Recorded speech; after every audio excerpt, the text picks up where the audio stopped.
안녕하세요. 서바이벌 SF 키트 토끼 한 마리 공상주의자입니다. 반갑습니다.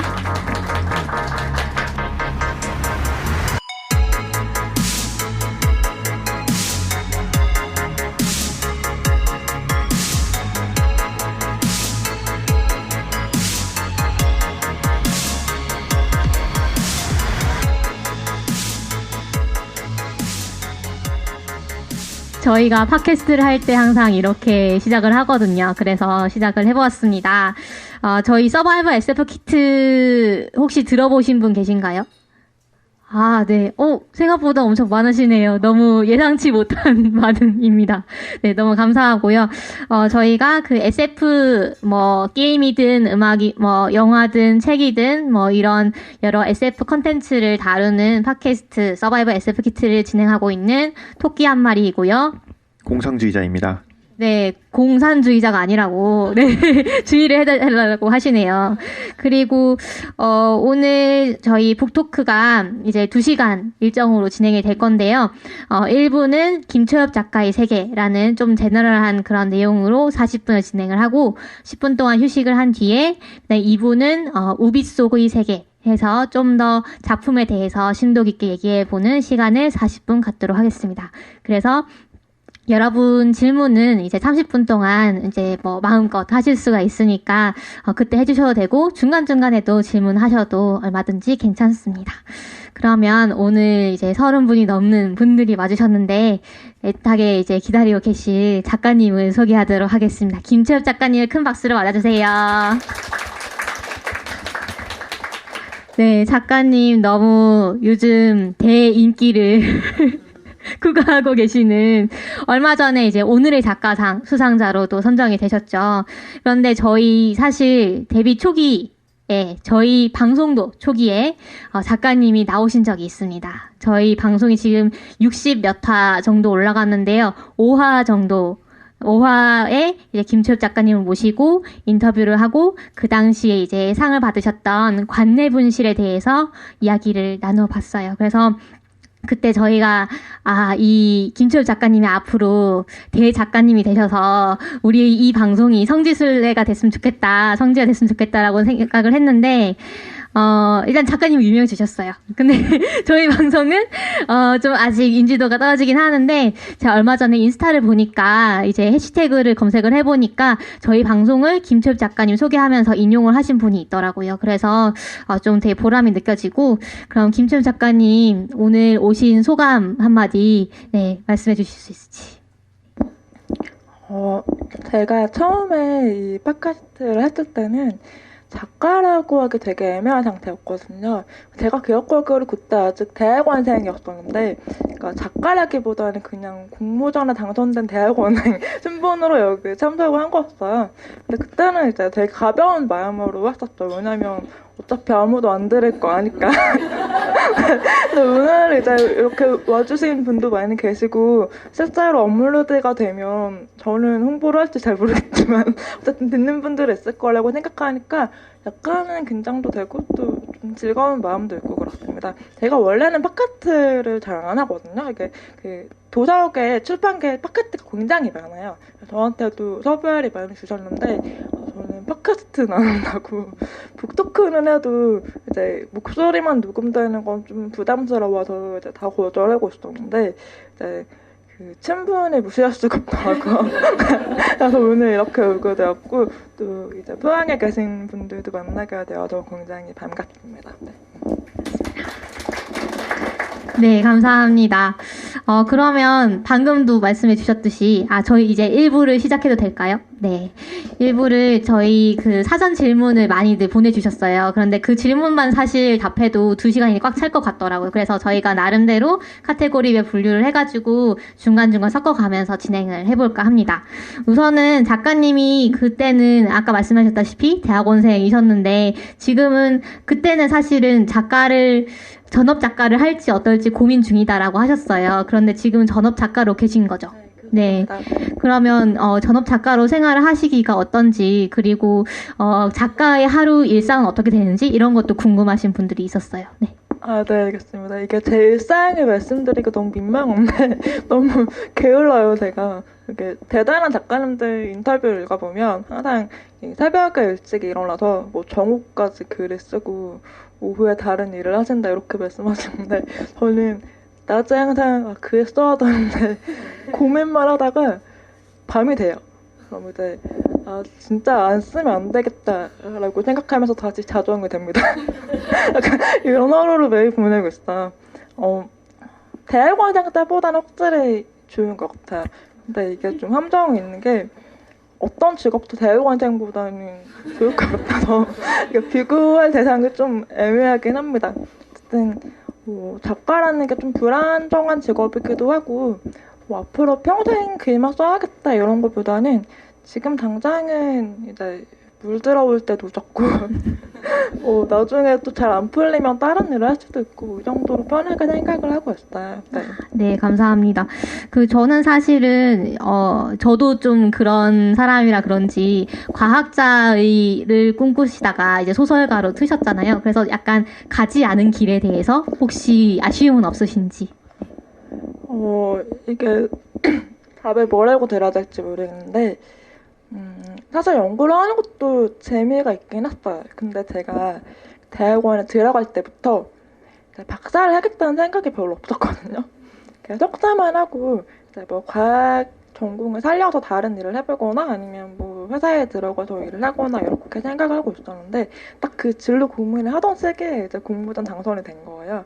그래서 이거 안 되겠다. 그냥 글만 한번 1년 정도만 써보자 이렇게 시작한 게 어쩌다 보니까 지금까지 이어졌는데 어쨌든 대학원에 들어갈 때부터 과학 전공을 살려서 뭔가 좀 글쓰기나 아니면 뭐 기자 활동이나 이런 것을 해보고 싶다는 생각이 있었다 보니까 지금이라도 굉장히 만족하고 있습니다. 네. 그러면 본격적으로 이제 어떻게 작가님이 소설을 쓰시게 됐는지에 대해서 좀 얘기를 해볼게요. 사실 이 이야기는 저희 방송 5화를 들으시면 좀 더 자세히 들으실 수 있긴 합니다만은, 사전 질문 중에 이런 질문이 있었어요. 작가님이 이해할 수 없는 것을 탐구하는 방식으로 이야기를 선택하신 이유는 무엇인가요? 라는 질문이었는데요. 질문 자체가 되게 시적이지 않나요? 그쵸? 예. 그래서 저는 되게 인상 깊었는데, 혹시 어떤 이유로 이야기를 선택하게 되신 건지? 네, 궁금합니다. 굉장히 질문을 심오하게 주셨는데요. 사실 그렇게 대단한 이유는 없고요. 제가 예전에는 논픽션을 주로 썼어요. 그러니까 에세이나 아니면 칼럼 같은 걸 쓰면서 과학에 대한 저의 생각 이런 것들을 쓰는 게 제 글쓰기 대부분이었는데 소설은 약간 좀 말하고자 하는 게 분명하지 않거든요. 칼럼 같은 경우는 자기가 말하고 싶은 게 굉장히 분명해야 되고 이게 분명하지 않으면 욕을 먹어요. 이 글 자체 뭘 말하려는 거나. 근데 이제 반대로 소설 같은 경우는 말하려는 게 너무 분명하면 이게 소설이 너무 교조적이다, 프로파간다다 이렇게 굉장히 좀 다른 반응을 얻을 수가 있거든요. 그래서 저는 사실 논픽션을 쓰다가 소설로 넘어왔을 때 굉장히 다른 장르라는 감각이 좀 낯설기도 하고 재밌기도 했는데 사실 어떤 이해할 수 없는 타자들을 얘기할 때는 어떤 답을 내리기가 어렵잖아요. 왜냐하면 이게 뭔가 무생물이나 아니면 우리가 이해하고 싶은 자연 법칙 같은 게 아니고 엄연히 살아있는 사람이잖아요. 이런 사람에 대해서 어떤 분명한 답을 내린다는 게 좀 약간 이상하게 느껴지기도 하는데 소설에서는 오히려 이 답을 내리는 게 아니고 질문을 우회해 갈 수가 있어요. 저는 약간 그런 게 좀 매력적이었던 것 같아요. 그리고 주제를 한 문장으로 요약할 수가 없어요. 소설 같은 경우는. 그것도 좋았어요. 이게 제가 소설이 뭔가 주제를 딱 하나로 말할 수 있는 게 아니고 이렇게도 볼 수 있고 저렇게도 볼 수 있고 약간 그런 점들을 최대한 담아서 쓰라고 하거든요. 이게 아무래도 어떤 다른 사람을 이해할 때도 어떤 하나의 답으로 이 사람을 이해하려는 게 아니라 최대한 다각도에서 살펴보려는 게 가장 좋은 태도가 아닌가 생각을 하고 그게 아마 소설에 어울리는 태도인 것 같아요. 저는 물론 논픽션 쓰는 것도 좋아하는데 이제 좀 담고 싶은 메시지가 조금씩 달라지는 것 같습니다. 저도 이제 좀 친분을 자랑해보자면 여기 김채엽 작가님이 저희 포스텍 교집편집위원회에서 편집장 하던 시절에 제가 이제 수습위원으로 있었거든요. 그때도 제가 이제 논픽션을 쓰다가 저도 이제 좀 나이를 먹고 대학원에 가고 저도 좀 글을 쓰는 것을 좋아해가지고 이것저것 써보다가 느낀 게 소설이라는 거는 뭔가 그런 게 있는 것 같아요. 그런 매력이 있는 것 같은 게 내가 어떤 이야기를 하고 싶은데 이 이야기를 나도 잘 모르겠고 나도 이야기가 뭔지 정확하게 모르겠고 이걸 또 정확하게 쓰려니까 좀 쪽팔린 거예요. 네, 너무 낯간지러운 이야기인 것 같고 근데 이런 것들을 좀 뭔가 글로 쓰는 소설로 풀어 쓰면은 굉장히 세련돼 보이고 이런 것들이 굉장히 마음에 들더라고요. 그래서 저희 그 김초엽 작가님의 그 말씀이 정말 공감이 많이 되는 것 같아요. 네, 맞아요. 소설이라는 게 결국 쓰는 사람도 내가 무슨 얘기를 하고 싶은지 다 쓰기 전에 모르거든요. 논픽션은 어느 정도 내가 여기에 대해서 말하고 싶은 게 있어야 되는데 소설은 쓰는 과정에서 그게 완성이 돼요. 그래서 결국 처음에 생각했던 거랑 나중에 완성된 거랑 결과가 되게 다를 때가 많거든요. 약간 그래서 그런 좀 서로 다른 매력이 있는 것 같아요. 네, 감사합니다. 그 논픽션도 사실은 지금도 쓰고 계시잖아요. 그쵸? 그 시사인에서 이제 사이보그가 되다라는 정원영 변호사님과 김초엽 작가님이 이제 번갈아 가면서 기획 연재를 하시기도 했거든요. 사실 저는 이제 칼럼도 되게 좋아하거든요, 작가님. 앞으로도 혹시 이제 그 이런 칼럼이나 이제 비소설 작업도 계속 하실 건지도 궁금하고 또 이제 지금 SF를 쓰시는데 SF 말고 다른 소설을 쓰실 계획도 있으신지도 궁금해요. 이게 제가 시사인의 사이보그가 되다라는 칼럼 연재를 했었는데 이거 너무 어려운 거예요. 그래서 약간 쓰는 동안 질려가지고 앞으로 칼럼 연재하면 안 되겠다. 약간 이런 생각까지 하고 그랬습니다. 근데 어쨌든 이 칼럼 연재를 하게 된 계기가 김원영 변호사님이 글을 정말 잘 쓰세요.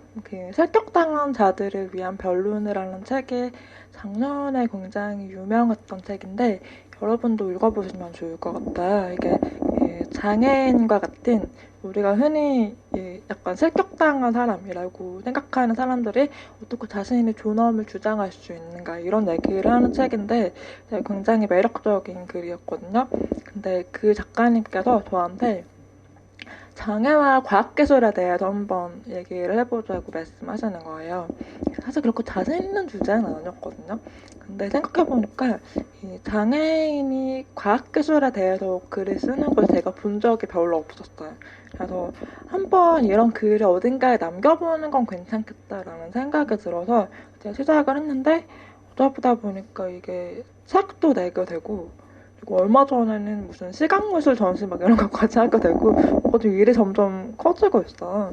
어쨌든 이 칼럼을 정리해서 내년에 이제 책으로 묶어서 낼 생각이고 그 이후에 또 할지는 잘 모르겠다. 이게 좀 하다 보니까 이게 오히려 소설이 더 쉽겠다는 그런 생각이 들 때가 있어서 약간 연구랑 비슷하거든요. 논픽션 쓰는 게 참고 자료를 굉장히 많이 모아야 되고 약간 그런 게 약간 다시 대학원생이 된 것 같은 그런 기분을 느낄 때도 있고 어쨌든 힘든데 아마 책을 한 권 완성하고 나면 그 다음에 어떻게 할 수 있을지 좀 감이 잡히지 않을까 싶어요. 그리고 SF 말고 다른 장르를 말씀하셨는데 저도 사실 뭐 SF만 반드시 써야 된다 이런 생각이 있는 건 아니에요. 근데 약간 자기가 잘 쓰는 걸 써야 이제 굳이 막 잘 못 쓰는 것까지 쓸 필요 없지 않을까 약간 이런 생각을 하고 있고 그리고 SF 말고 다른 장르도 약간 떠오르는 게 있으면 써볼 생각은 하고 있어요. 실제로 긴 작품 말고 짧은 소설을 쓸 때는 SF라고 하기 좀 애매한 글도 여러 개 쓰고 있거든요. 그래서 굳이 뭐 장르를 한정 지어둔 건 아닌데 네, 제가 장점이 있다면 SF 장르에서 좀 더 그 장점을 잘 발휘할 수 있지 않을까 정도로 생각하고 있습니다. 네, 감사합니다. 그러면 이제 그 작법에 대한 얘기, 어떻게 작가님이 소설을 쓰시는지에 대한 얘기를 여쭤보려고 해요. 그 사전 질문 보니까 이런 얘기가 되게 많으시더라고요. 약간 글쓰기 지망생, 뭔가 작가 지망생 부분들이 계신가 봐요. 그쵸? 네. 그래서, 일단은, 작가님이 어디서 영감을 얻으시는지 이런 질문도 되게 많았고요. 그런데 이거는 저희 또 방송 언급을 해서 죄송한데 그 방송 5화를 들으시면 저희가 이런 질문을 또 했어요. 했는데 일단은 메모를 평소에 아주 자주 하는 습관을 가지고 계시다고 했고, 그 다음에 손이 닿는 곳에 뭐 핸드폰이든 뭐 아니면 침대 마취든 이런 여러 군데에 이제 메모할 수 있는 거를 다 놓아두고 떠오를 때마다 이게 기억이 없어지기 전에 그 메모를 해두었다가 그걸 소재로 쓰신다고, 네, 그렇게 얘기를 하셨고요. 그 다음에 또 이런 질문들도 많았어요. 소설을 쓰실 때는 기승전결부터 짜시는지, 아니면 캐릭터부터 설정하시는지, 아니면 그때그때 다르신지, 예, 이런 질문도 나왔는데 혹시 어떻게 좀 짜시는 편인가요? 실제로 메모를 굉장히 많이 하는 편이에요. 그래서 이게 문제가 잠을 잘 못 잘 때가 있어요. 왜냐면 잠들기 직전에 좀 딴 생각이 많이 나잖아요.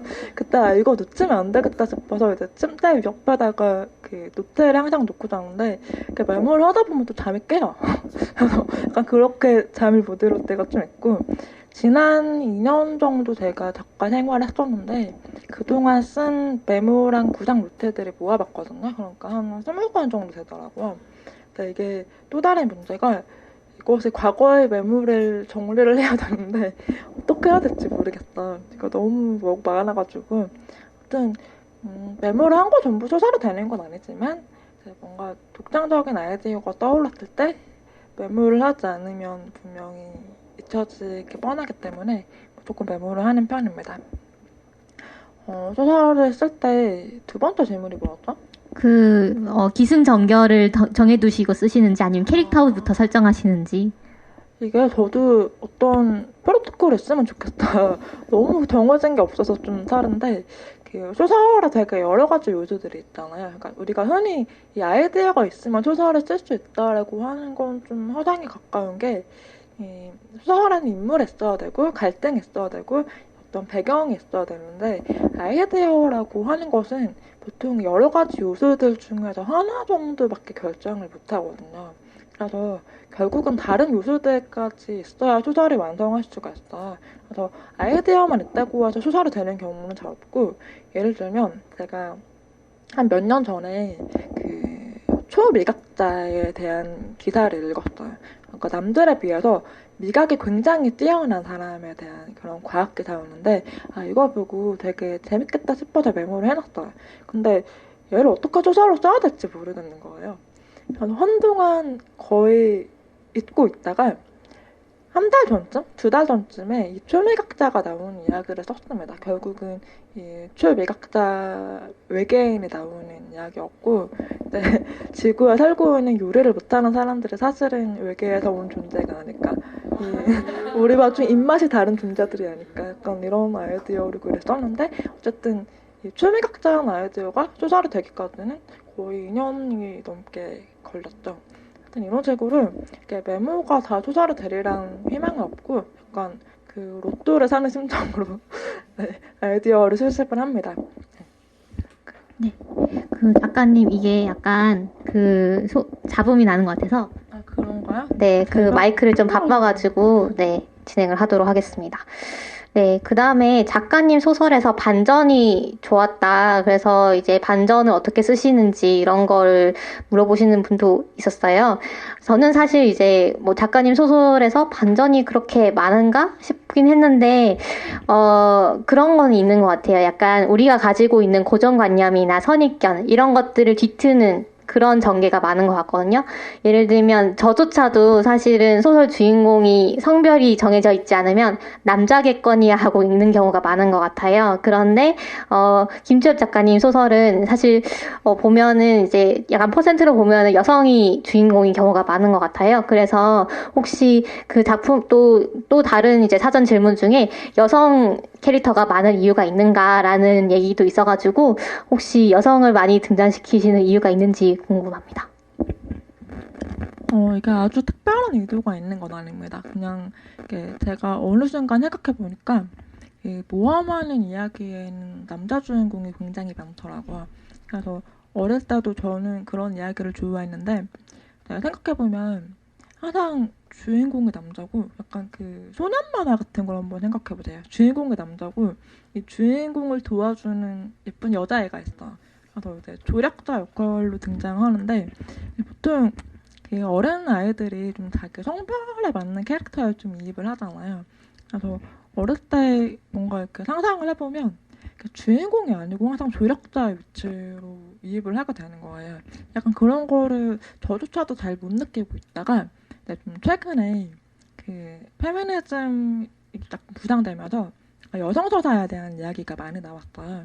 그래서 이제 여자 주인공이 뭔가 모험을 하는 이야기를 보고 싶다 뭐 이런 분들이 요청이 있었고 저도 그거 생각해 보니까 소설 주인공이 굳이 성별이 구분을 하지 않아도 될 때가 많거든요. 이게 꼭 여자여야만 이야기가 풀리거나 남자여야만 이야기가 풀리는 게 아니라면 그냥 기본형을 여성으로 해보자.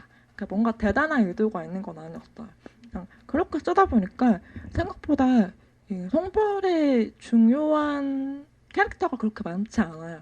그러다 보니까 대부분 여자가 된 거예요. 약간 그런 식으로 흐름이 이어져서 어쩌다 보니까 뭔가 여자 주인공이 많아졌는데 처음에는 진짜 그냥 여자 주인공을 많이 안 써봤으니까 기본으로 잡아보자 정도였습니다.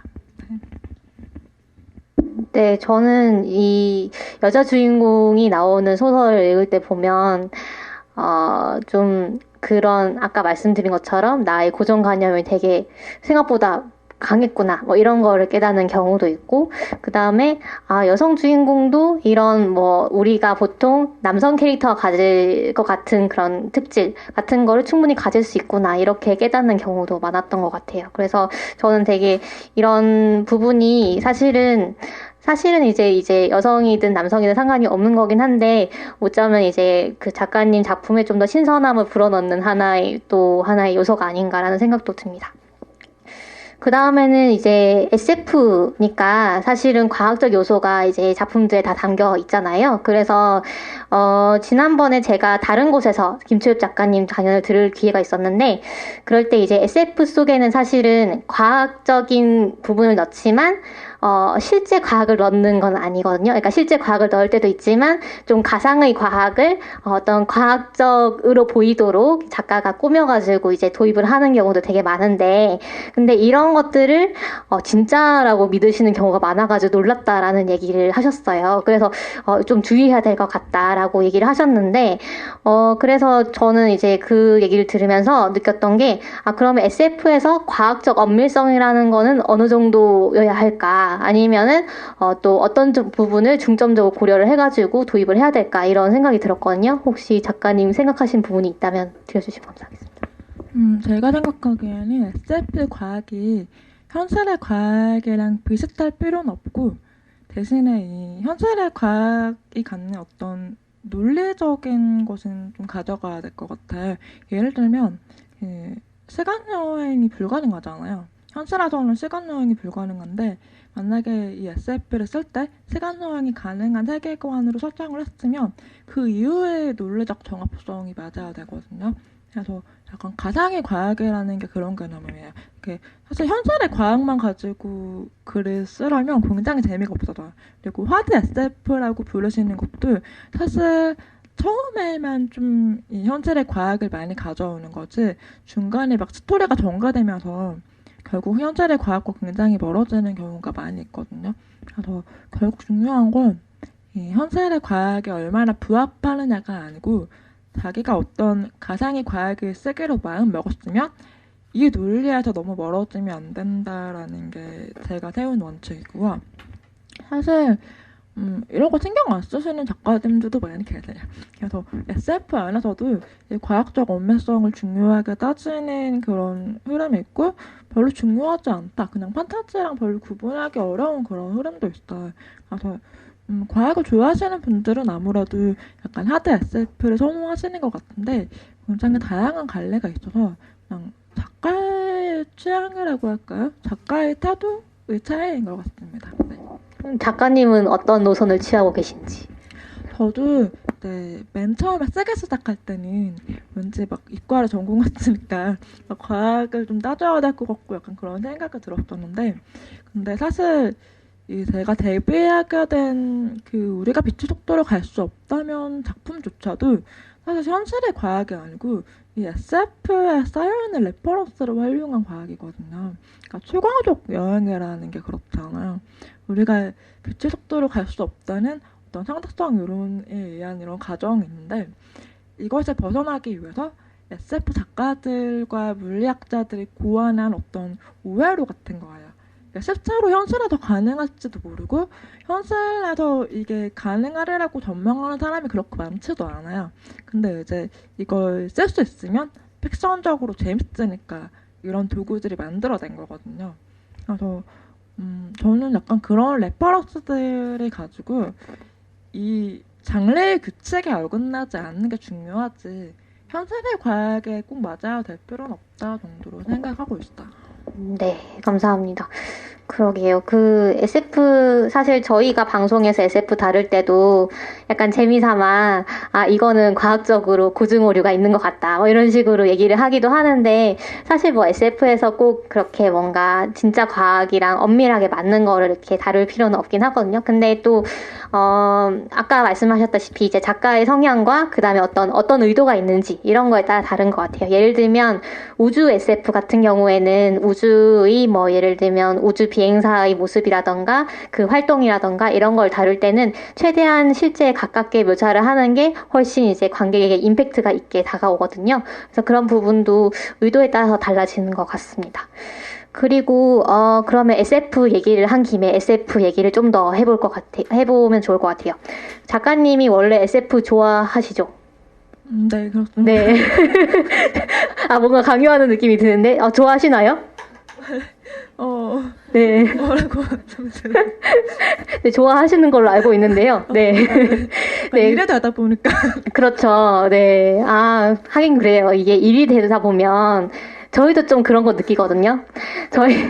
저희가 방송 준비하면서 사실 이제 2주에 한 번 방송을 올리는데, 이 작품을 읽고 그다음에 리뷰를 하는 거니까 예를 들면 저희가 40권 완결의 만화책을 리뷰하기로 했다라고 하면 2주 안에 이제 만화책을 그걸 다 읽어야 되는 거예요. 그게 이제 취미로 읽을 때는 참 재밌지만 저희가 방송을 준비하려면 이 부분 소개해야겠다. 이 부분은 뭐지? 이러면서 이제 공부하듯이 읽어야 되는 거예요. 만화책을. 그래서 그게 꼭 항상 즐거운 행위만 아닌 것 같은데 어쨌든 저희가 그 예전에 모셨을 때 혹시 추천해주고 싶으신 SF 작품 있나요? 라고 했을 때 낸시 크레스의 허공에서 춤추다라는 소설을 추천해 주셨어요. 이게 생명과학을 다룬 하드 SF다라고 하셔가지고 저도 이제 추천을 듣고 읽어봤는데 상당히 재밌더라고요. 재밌고 되게 임팩트가 있는 작품이었는데 혹시 어떤 오신 분들께 지금 이제 추천하고 싶은 뭐 SF 뭐 소설이든 영화든 게임이든 혹시 몇 가지 있으시다면?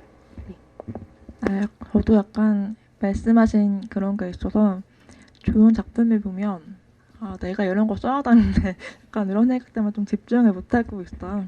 하여튼 저는 소설이랑 게임을 주로 즐기거든요. 소설 같은 경우는 거의 항상 추천드리는 작품이 옥타비아 버틀러의 캔을 추천드리고 싶어요. 아마 여기서도 판매하고 계시지 않을까 싶은데 버틀러가 그 과거에 그 SF 작가들이 대부분 백인 남성이었을 때 흑인 여성으로 활동을 한 작가예요. 그래서 자신의 어떤 소수자성을 작품에 잘 녹여냈는데 캔이라는 작품은 시간 여행을 하는 이야기입니다. 1970년대에 살고 있던 흑인 여성이 어느 날 갑자기 그 노예제가 있던 과거 미국으로 돌아가는 거예요.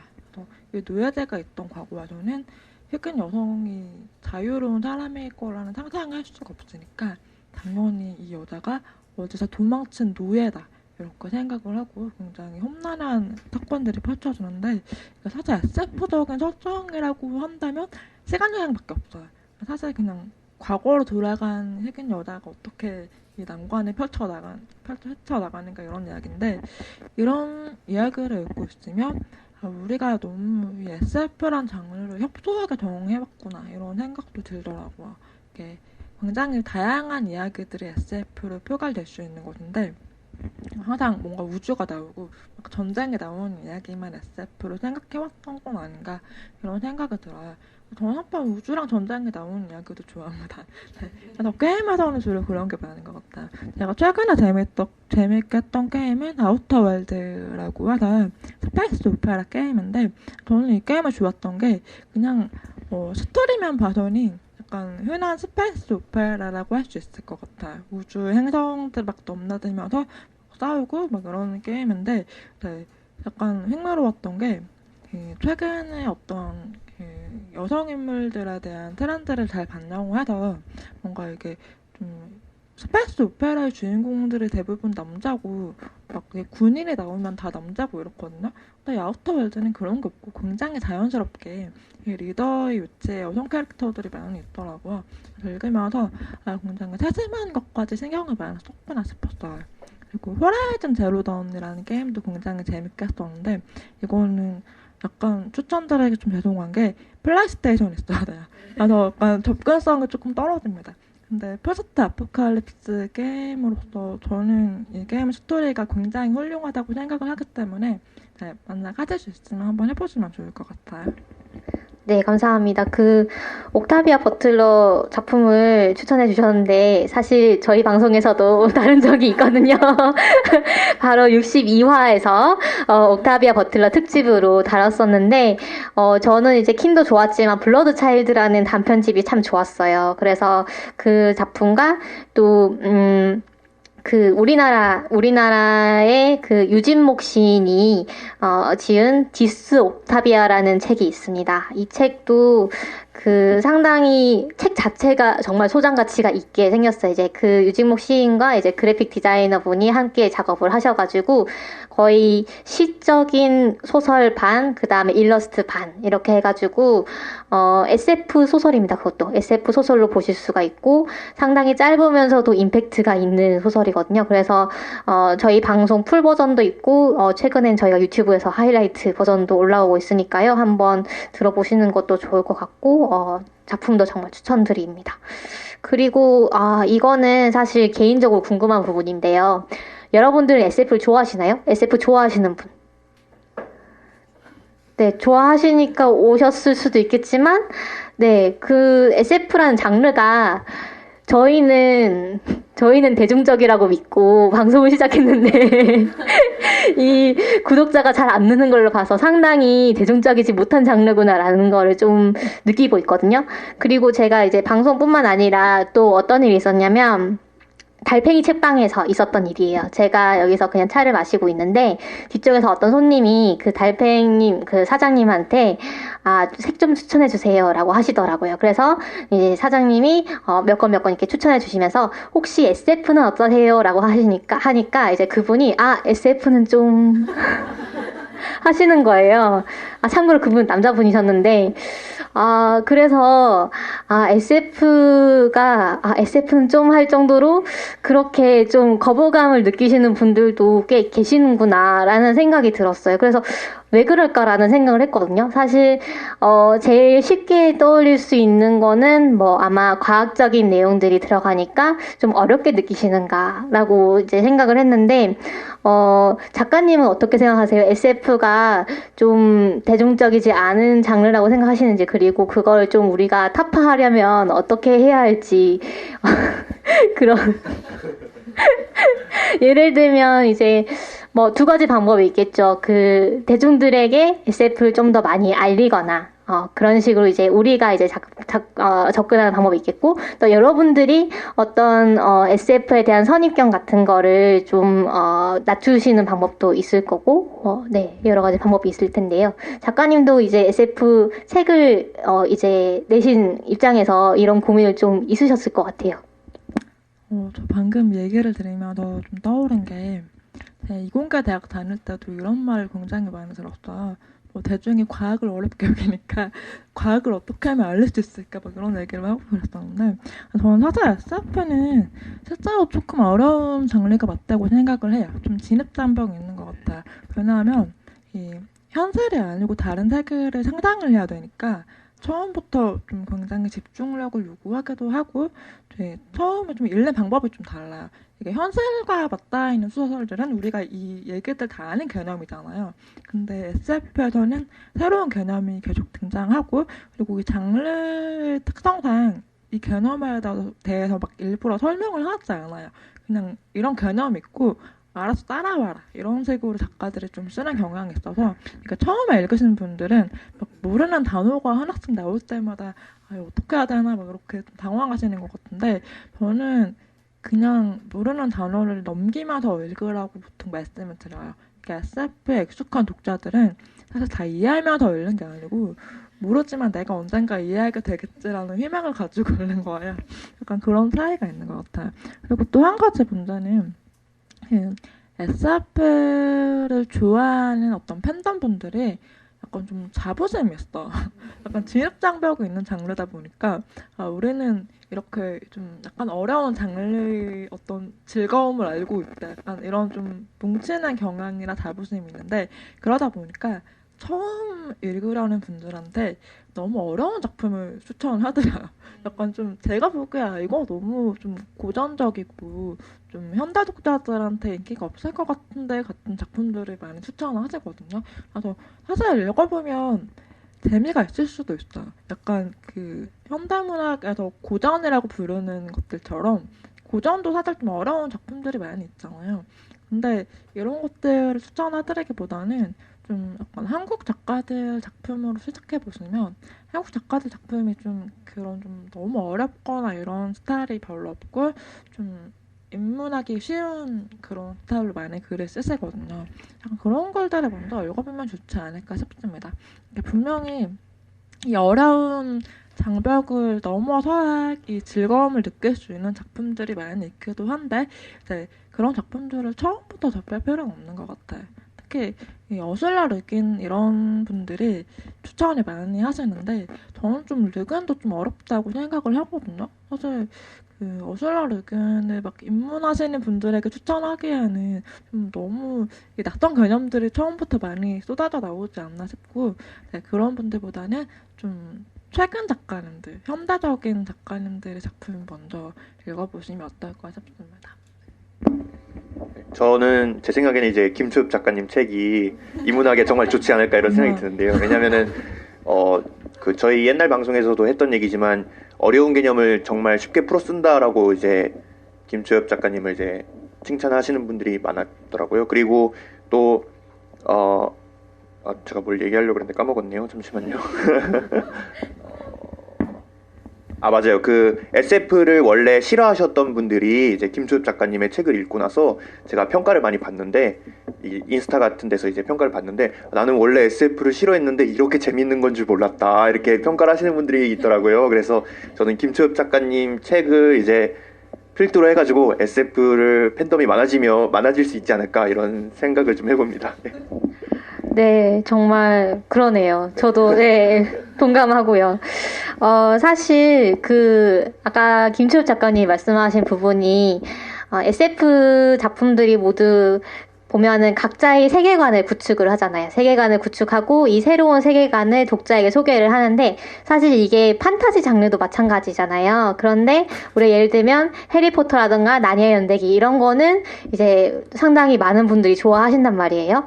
머글이라는 이런 단어 같은 것도 어려워하지 않으시고, 자연스럽게 받아들이시잖아요. 그래서 이게 그런 이제 독자적인 세계관을 구축하는 부분도 있겠지만 약간 선입견도 있지 않나라는 생각도 좀 들고, 그 다음에 저희 방송도 사실은 그런 의도가 있었어요. 이제 여러분들이 SF를 많이 모르시고 하니까 저희가 상당히 다양한 부분들, 예를 들면 영화는 이제 여러분들이 좀 부담 없이 즐기시잖아요. 그래서 영화라던가 게임이라던가 아니면 애니메이션이라던가, 여러분들이, 강철의 연금술사라는 애니메이션 아시는지 모르겠네요. 그 애니메이션도 사실 판타지로 이제 분류가 되긴 하는데 저희가 봤을 땐 SF적인 부분도 있다고 생각을 했거든요. 그래서 그런 이제 좀 대중적인 그런 작품도 많이 소개를 하고 있습니다. 네, 앞으로 SF 팬이 많이 늘어나면 좋겠네요. 네. 그리고 저희가 이제 1부가 5분이 채 안 남았어요. 상당히 시간이 빨리 가죠. 그러면, 마지막 질문을 하고 이제 마치도록 할게요. 사실 앞으로 이 포부를 좀 여쭤보고 싶어요. 이제 이미 녹음이 돼서 올라갔으니까 말씀을 드리는 것인데, 작가님께서 지난 방송에서 단편을 한 달에 하나씩 쓰고 싶다. 그리고 장편도 쓰고 싶다. 이런 얘기를 하셨어요. 네. 그래서 그 어떤 포부는 아직도 그대로이신지 이런 것도 여쭙고 싶고, 사실 장편은 아직 기획 중이신 것 같아요. 그쵸? 그래서 그런 부분도 네, 궁금하고, 그리고 30년 뒤에 어떤 작가로 기억되고 싶은지라는 질문이 있었어요. 그래서 그 부분도 함께 여쭤보고 싶습니다. 이게 포부가 박자해가 되는 건가요? 포부를 말하면 안 될 것 같은데. 네, 원하시면 편집해 드립니다. 제가 한 달에 단편 하나를 쓰겠다고 말하는 거 너무 충격적이에요. 어떻게 그런 생각을 할 수 있어? 내년에 포부가 아니고 계약이 돼 있어. 그러니까 항상 인생이 계약서에 따라서 흘러간다는 생각을 하고 있는 요즘인데, 내년에 장편을 2개를 공개를 해야 되거든요. 상반기에 하나, 하반기에 하나 이제 공개를 해야 돼서 요즘 굉장히 앞날이 막막한 하루를 살고 있는데, 어쨌든 네, 그렇습니다. 포부보다는 계획입니다, 여러분. 그리고 30년 뒤에 제가 작가를 하고 있을지 잘 모르겠다. 물론 글을 쓰는 걸 굉장히 좋아하긴 하지만 평생 소설을 쓰겠다 이런 얘기를 하는 건 지금 너무 이런 이야기 같고, 지금 당장 앞으로 2, 3년 안에 훌륭한 작가가 되어서 네, 앞으로 평생 작가를 하고 살 수 있을지 한번 실험을 해보려고 합니다. 네.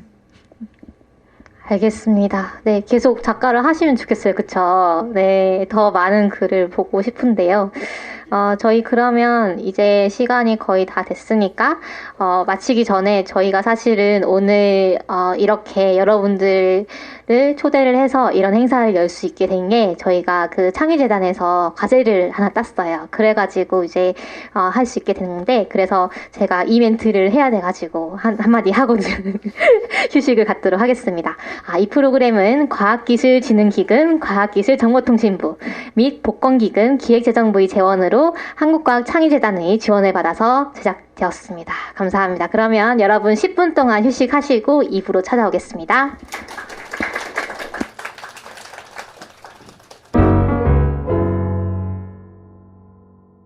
그러면 2부를 이제 시작하도록 하겠습니다. 저희가 10분 휴식을 마치고 돌아왔고요. 2부는 저희 책 내용을 주로 이야기를 할 건데요. 책 내용에서 좀 더 깊은 질문을 저희가 던져보는 시간을 갖도록 하겠습니다. 그래서 저희가 이 책이 정말 큰 인기를 많이 얻고 있는데요. 혹시 어떻게 인기를 실감을 하고 계신가요? 요즘은 좀 하고 있는 것 같아요. 네, 약간 올해의 책 이런 거에 많이 선정이 돼가지고. 맞아, 최근에 작가상도 이제 받으셨잖아요. 네. 네. 네, 이제 책을 딱 보면은 표지가 굉장히 이뻐요. 근데 이게 그 일러스트레이터 분이 따로 작업을 해주신 걸로 알고 있는데요. 이게 혹시 작품에 등장하는 어떤 행성의 모습인 건가요? 제가 알기로는 편집사님이 의뢰했을 때 약간 스펙트럼에 나오는 그 행성을 생각을 하셨을 거예요. 그래서 여기 보시면 위성이 5개가 있거든요. 그래서 이 스펙트럼 안에 위성이 여러 개가 있다는 그런 묘사가 있는데 약간 그것을 충실하게 따른 그런 이제 그림인데 읽은 분들이 약간 리드멜라의 행동도 많이 떠오른다고 말씀하셔서 약간 둘 다 잘 어울리는 것 같다고 생각을 하고 있습니다. 네, 그러면은 저희가 이 작품들을 이야기를 나눌 건데요. 시간이 저희가 부족하기 때문에 여기 나오는 작품들을 모두 다루지는 않을 거고요. 특히 저희가 관내 분실에 대해서는 또 전 방송을 이야기를 말씀을 하자면은 저번에 다룬 적이 있기 때문에 그 방송을 들어주시면 5화로 유튜브에도 올라가 있습니다. 들어주시면은 관내 분실에 대해서 좀 더 깊은 이야기를 들으실 수가 있고요. 저희가 오늘 다룰 작품은 저희 그 토끼님이랑 저랑 최애 작품을 몇 편을 꼽았어요. 그래서 그중 꼽았던 게 순례자들은 왜 돌아오지 않는가라는 첫 작품이고요. 요거는 토피아 단편선에 실렸던 작품이고 그 다음에 스펙트럼이라는 두 번째 작품, 요 표지의 배경이 되는 작품, 그리고 마지막으로 네, 감정의 물성 이거는 그 온라인으로 먼저 공개가 되었었던 작품이죠. 요 세 가지 작품에 대해서 차례차례 이야기를 나눠보도록 하겠습니다. 먼저 이제 순례자들은 왜 돌아오지 않는가에 대해서 이제 이야기를 해볼 텐데요. 이 작품은 토끼님이 이제 이 단편 중에서 최애로 꼽아주셨어요. 네, 그래서 이 작품은 이제 토피아 단편선이라는 그 책에 실린 작품인데 책이 두 권으로 돼 있어요. 하나는 유토피아에 대한 이야기, 그리고 하나는 디스토피아에 대한 이야기로 돼 있어요. 그런데 유토피아에 대한 이야기를 꼽으신 이유가 있나요? 그게 하게 된 이유가 원래 유토피아를 할 생각이 있었던 건 아닌데 사람이 없는 쪽을 넣어달라고 했어요. 네, 아무래도 유토피아 이야기가 좀 더 어려운 것 같아요. 유토피아는 사실은 가능한가에 대한 질문이 먼저 돼야 되잖아요. 그래서 아마 유토피아를 할 사람이 없었던 게 아닌가. 더 어려웠기 때문에 그런 생각이 좀 드네요. 이 책에 대한 내용을 저희가 다 다룰 수는 없을 것 같아요. 그래서 저희가 그 여러분들이 책을 읽었다고 가정을 하고 진행을 하도록 하겠습니다. 네. 네. 그래서 잠시만요. 네. 먼저 이 책을 읽으면 이 책은 이제 유전자 조작이나 아니면은 배아를 조작하는 그런 이야기에 대한 거잖아요. 그래서 저는 이 책을 읽으면서 가타카라는 영화가 생각이 났어요. 혹시 가타카라는 영화를 다 보셨나요? 네. 혹시 이런 영화 가타카라는 영화를 좀 염두에 두시거나 아니면 좀 쓰다가 생각이 나시기도 했나요? 근데 그 영화가 굉장히 그 영화 자체로 유명해서 어떤 상징이 된 것 같긴 한데 사실 유전자 조작이라는 개념이 SF에서 이미 엄청 흔한 클리셰거든요. 그래서 특별히 가타카나 뭐 특별한 작품이 염두에 두지는 않았습니다. 네. 네. 그리고 이 작품 내에서 가장 중요한 장면이라고 이제 생각되는 게 아무래도 릴리가 올리브를 만들었다고 표현을 하는 게 맞는지 모르겠는데, 만들고 나서 이제 그 배아를 폐기하지 못하는 장면이 가장 중요한 장면인 것 같아요. 왜냐면은 릴리도 자기 얼굴에 이제 흉터를 가지고 있었는데, 올리브의 유전자를 이제 열심히 조작을 해가지고, 이제 최선의 상태로 이제 만들려고 했는데, 실수로 인해서 자신의 딸인 올리브의 얼굴에도 흉터가 생기잖아요. 그래서 이 배아를 폐기할 수 있음에도 그렇게 선택하지 않았잖아요. 폐기하기로 선택하지 않고 그 배아를 그냥 기르기로 선택을 했잖아요. 그런데 릴리가 그렇게 했던 이유는 이제 작품에 나오기로는 아마 만약 이 배아를 폐기해버리면 나조차도 태어나지 말았어야 할 것을 증명하기 때문에 그렇게 한 것 같은데, 작가님은 어떤 생각에서 이런 그 릴리가 그런 선택을 하게 이제 쓰신 건지 궁금합니다. 사실 윤리적으로 봤을 때 굉장히 어려운 문제거든요. 그래서 저는 이 논픽션이었다면 이런 얘기를 안 썼을 것 같아요. 너무 어려워서. 왜냐면 이게 낙태라는 것에 대해서 저는 만약에 페미니스트로서는 당연히 낙태를 허용해야 되고 여성의 선택이라고 존중하는데, 근데 한편으로 우리가 어떤 태아를 죽이고 어떤 태아를 살릴 것인지를 이야기할 때 이런 윤리적 딜레마가 있는 것 같아요. 만약에 이 아이가 장애를 가지고 태어났을 때 불행할 것이 확실하기 때문에 이 아이를 태어나지 않게 하는 것이 더 아이의 행복이다, 이렇게 부모가 말할 수 있을까? 이런 좀 윤리적 딜레마가 있고, 또 한편으로는 이 아이의 장애가 아니고 뭐 성별에 대해서도 똑같은 얘기를 할 수 있겠죠. 뭐 인종이라거나. 그래서 이 아이가 뭐 흑인 여성으로 태어나면 불행할 것이니까 흑인 여성이 아니면 뭐 백인 남성으로 태어나게 해야겠다, 이런 것도 좀 여성의 선택이라고만 하기에는 뭔가 복잡한 문제가 얽혀 있는 게 태아 감별이나 낙태의 문제인 것 같거든요. 그래서 있을 때 그런 고민을 많이 했어요. 만약에 이 장애를 가진 그 배를 태어나게 하는 것이 맞다면 그럼 이 세계가 어떻게 변해야 되는가라는 생각을 한 것 같아요. 이 세계 자체는 분명히 약자들한테 굉장히 험난한 세계가 맞잖아요. 그런데 만약에 이 세계 자체를 다른 유토피아로 바꿀 수 있다면 그때는 정말로 이 아이가 어떤 존재이든 간에 태어나는 것 자체를 긍정할 수 있지 않을까라는 아이디어가 유토피아를 쓰게 된 핵심 아이디어였던 것 같습니다. 네. 말씀을 해주시니까 이제 그 세계에 대해서도 사실은 좀 궁금한 점이 많은데요. 제가 글을 읽을 때는 사실 이 마을이라는 곳, 아마 작품에서 묘사되기로는 지구가 아닌 다른 행성에 있는 것 같은데요. 이 마을이라는 곳 자체가 의도적으로 구체적으로 묘사되지 않는다라고 여겼거든요. 네. 왜냐하면은 그 유토피아라는 세계는 사실 굉장히 묘사하기가 어렵잖아요. 그렇죠? 그러다 보니까 이것을 의도적으로 모호하게 묘사한 게 아닌가 이런 생각이 들었는데,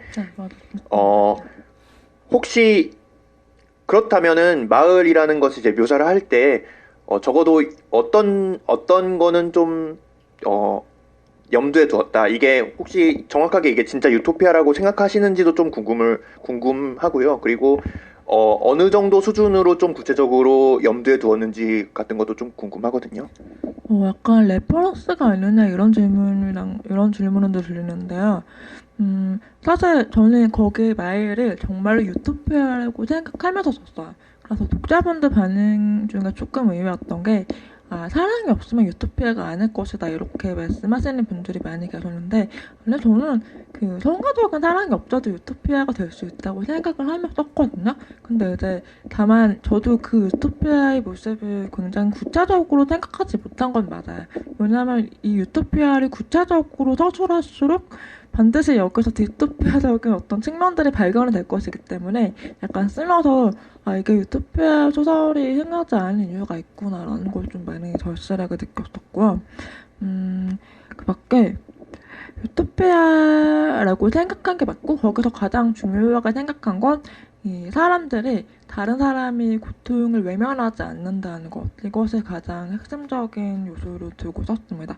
그렇기 때문에 이 유토피아에 사는 사람들이 자기들 사이의 고통뿐만 아니라 전 세계의 고통까지 외면하지 않게 된 결말이 당연히 나게 된 거라고 생각을 해요.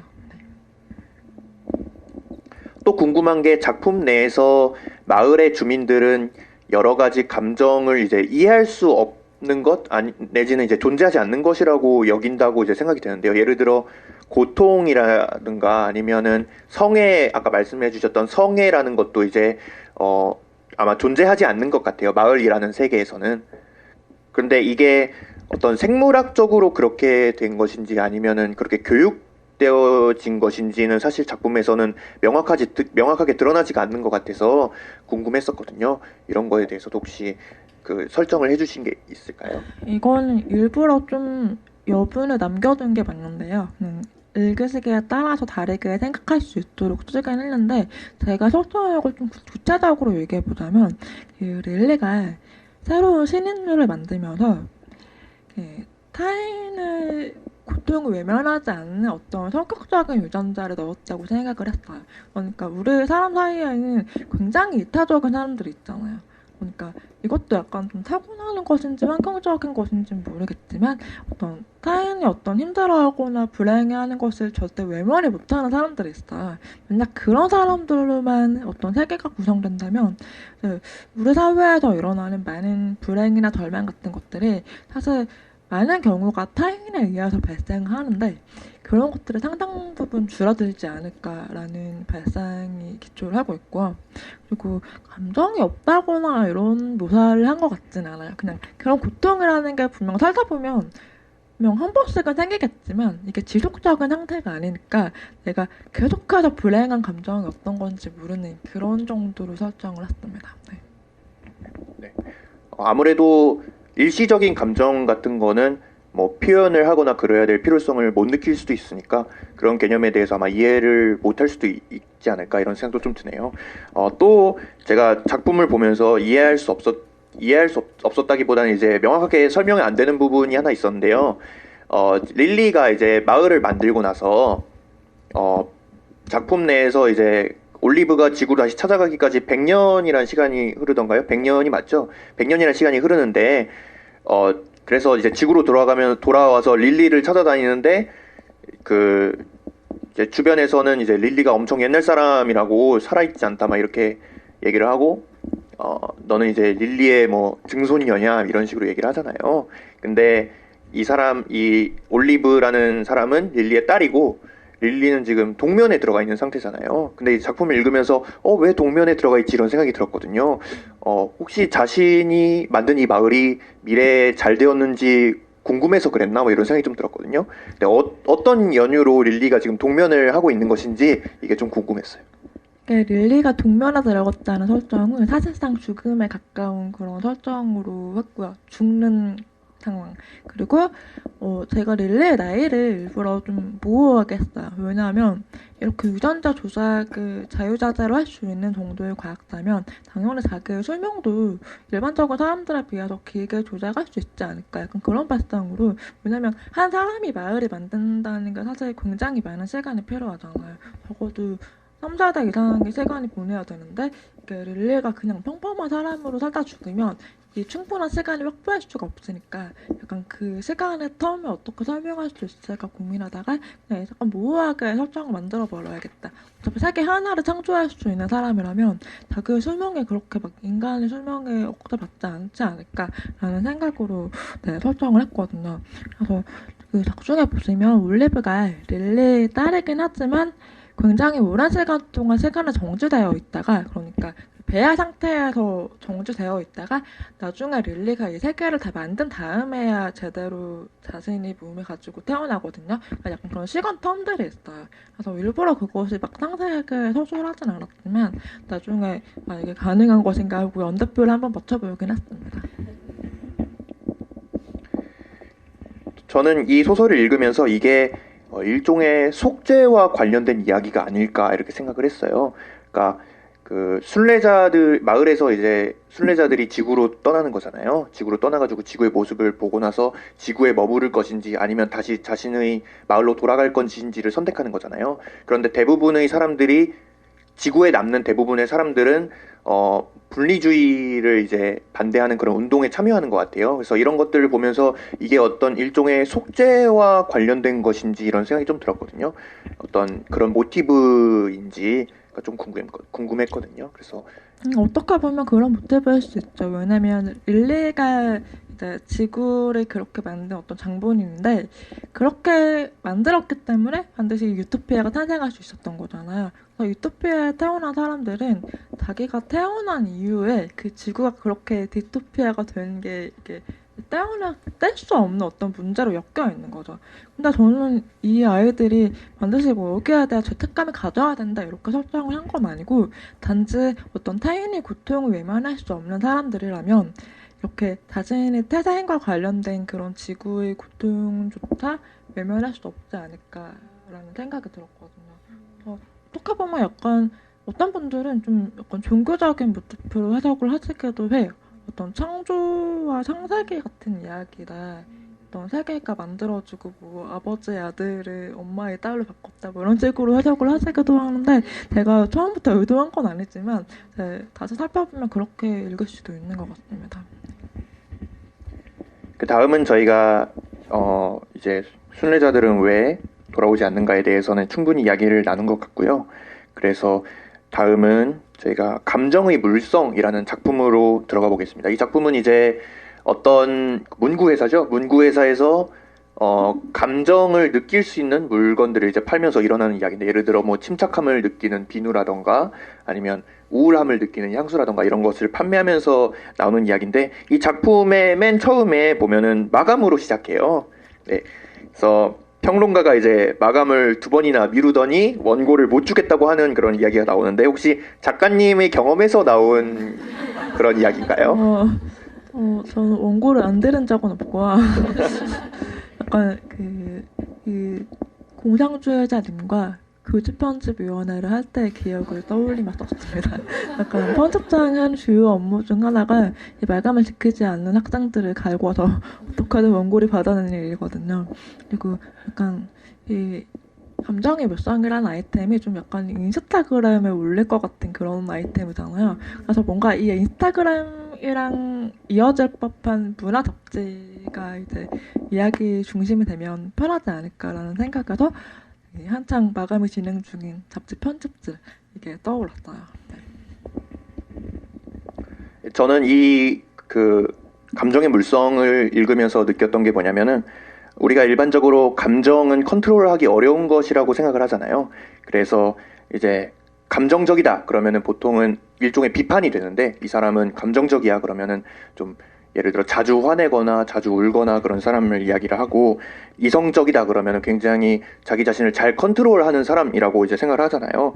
그런데 이런 통제라는 것도 저희가 판매를 할 수가 있어요. 예를 들어 게으름이라고 하면은, 사람이 어떤 사람이 뚱뚱하다 그러면은 그거는 자기 관리를 못하는 사람 혹은 게으른 사람 이런 식의 비판으로 이어지거든요.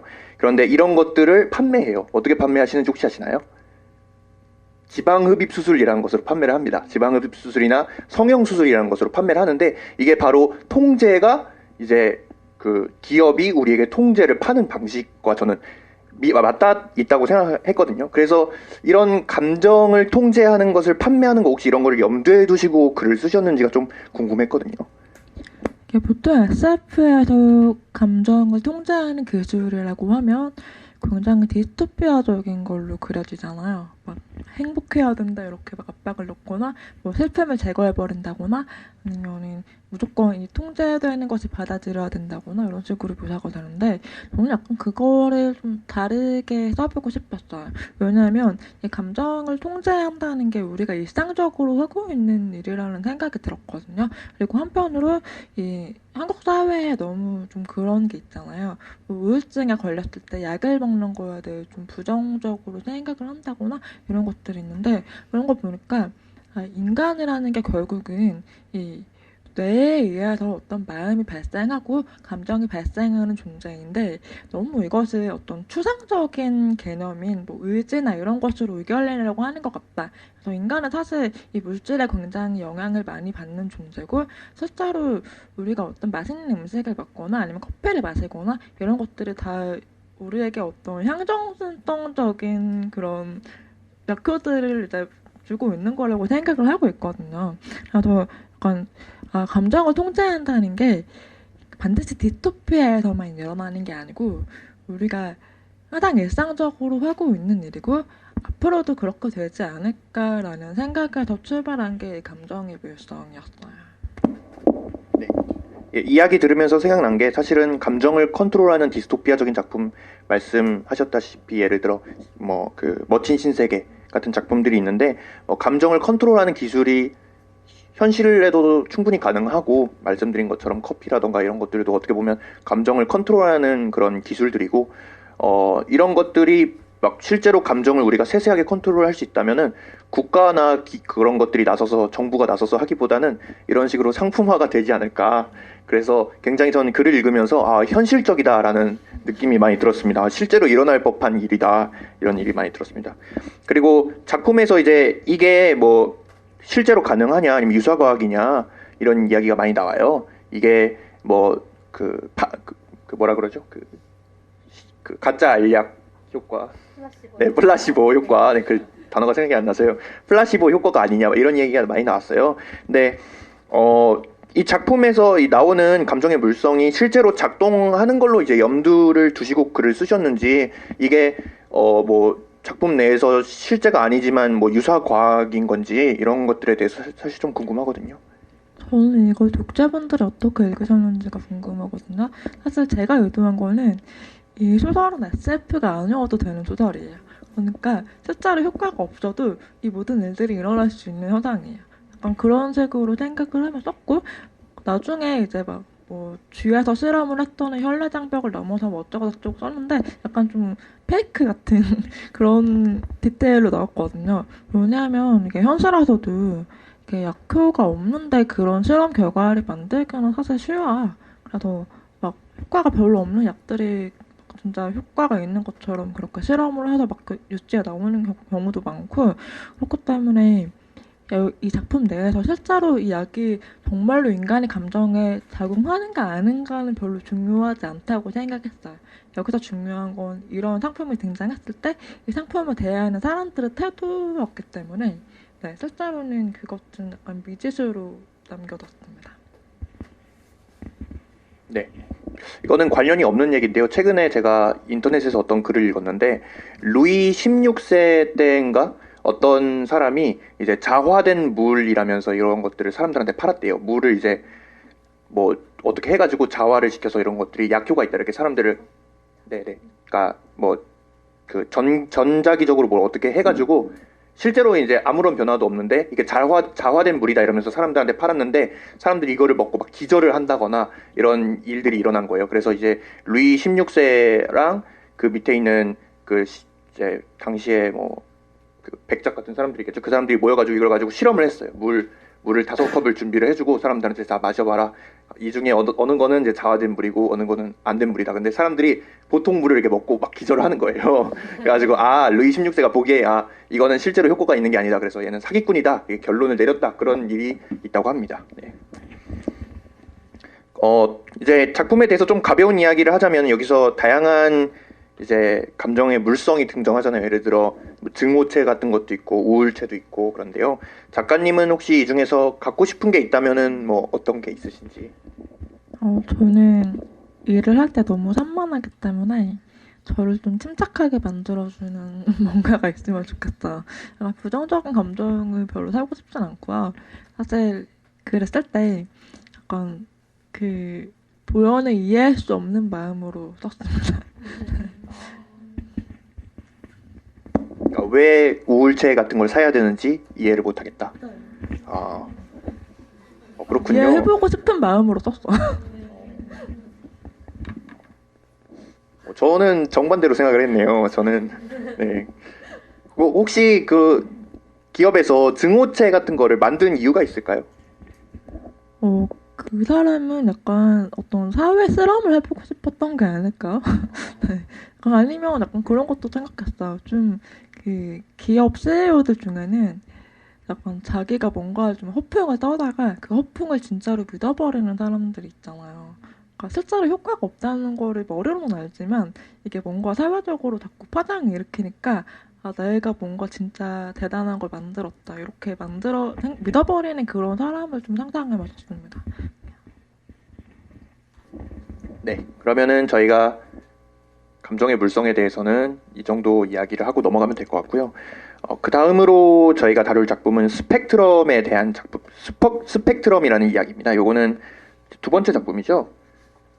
요거는 이제 저희보다 훨씬 더 세심하고 미묘한 언어와 이제 말 체계를 가지고 있는 외계인에 대한 이야기인데, 예를 들어 이 외계인은 그 언어를 쓸 때 우리는 글자를 쓰잖아요. 그런데 이 친구들은 그림을 그립니다. 그림을 그리고 색도 굉장히 다양하기 때문에 굉장히 많은 의미를 그림 하나에 담을 수가 있고, 말 같은 경우도 우리는 이제 가청 주파수라는 게 굉장히 낮은 영역이잖아요. 개나 고양이 같은 동물들은 훨씬 더 다양한 소리를 들을 수 있잖아요. 근데 이 동물도 마찬가지, 동물이 아니죠. 외계인도 마찬가지로 굉장히 다양한 소리를 들을 수 있어가지고 이제 다양하게 의사소통을 하는데, 이제 주인공이 이름이 뭐였죠? 주인공이 희진이었던가요? 이 주인공이 여기 가가지고 이 외계인들과 소통을 할 수가 없어가지고, 왜냐면 자기는 그런 색깔을 보지도 못하고 소리도 들을 수 없으니까 소통을 하지 못해가지고 굉장히 고난을 겪는 그런 이야기인데, 이제 방금도 어떤 분이 저랑 이제 친분이 있는 분이 저기서 말씀을 해주셨는데 이게 칼 세이건의 컨택트와 비슷하다 이런 말씀을 해주셨어요. 어떻게 생각을 하시나요? 그 이야기에 대해. 제가 칼세건 선생님께 죄송하게도 컨택트를 안 받기 때문에 정확히 뭐가 비슷하다는 건지 잘 모르겠지만 제가 아까 카카 얘기를 할 때랑도 좀 비슷한데 사실 SF에서는 같은 클리셰들이 계속해서 반복 변주되거든요. 이 퍼스트 컨택트라는 어떤 하위 장르도 비슷해요. 이 외계인과의 최초의 조우라는 어떤 테마가 계속해서 여러 작품들에서 반복이 되어 왔기 때문에 사실 어떤 작품을 보셔도 스펙트럼이랑 비슷하다라고 생각을 하실 겁니다. 네.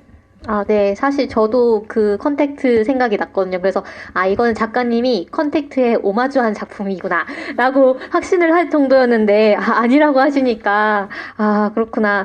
제가 그렇게 생각한 이유를 말씀을 드릴게요. 일단은, 이 넓은 우주에 정말 우리뿐인가? 라는 이제 그 문구가 나오거든요. 그 칼 세이건이 컨택트를 쓸 때, 거기도 많이 나오는 얘기고, 그다음에 평소에도 많이 얘기했던 거래요. 그래서, 이 넓은 우주에 우리 인간만 살고 있다면 그 얼마나 공간의 낭비인가? 라는 얘기를 많이 했다고 해요. 그래서 그런 거랑 그 다음에 주인공이 여자분이고 그 다음에 외계인과 조우를 했는데 증명을 하지 못하는 거. 이게 되게 닮았다고 생각을 했거든요. 그래서 이제 컨택트에 나오는 이 엘리라는 과학자가 사실 이제 그 컨택트 영화나 이제 소설을 보시면 자기 남자친구가 신학자예요. 그래서 신학자와 이 과학자인 여자가 이제 서로 신이 있는가 없는가를 가지고 갑론을박을 하면서 당연히 이 과학자인 여자는 신이 없다고 생각을 하고 나는 이제 과학을 믿을 거다 이렇게 얘기를 하는데 이렇게 그 외계인을 만났는데 그 어떤 영상 녹화 장치나 이런 게 하나도 작동을 안 하는 거예요. 그래서 그 만나는 동안 계속 녹음 장치가 돌아가고는 있었는데 그 녹음이 하나도 안 됐어요. 그래서 내가 분명히 만났는데 그걸 돌아가서 증명할 방법이 없는 거예요. 믿어달라라고 얘기를 할 수밖에 없는 거죠. 그래서 거기서 약간 이 신학자 남자친구의 이 마음도 이해가 되는 거죠. 이 엘리는.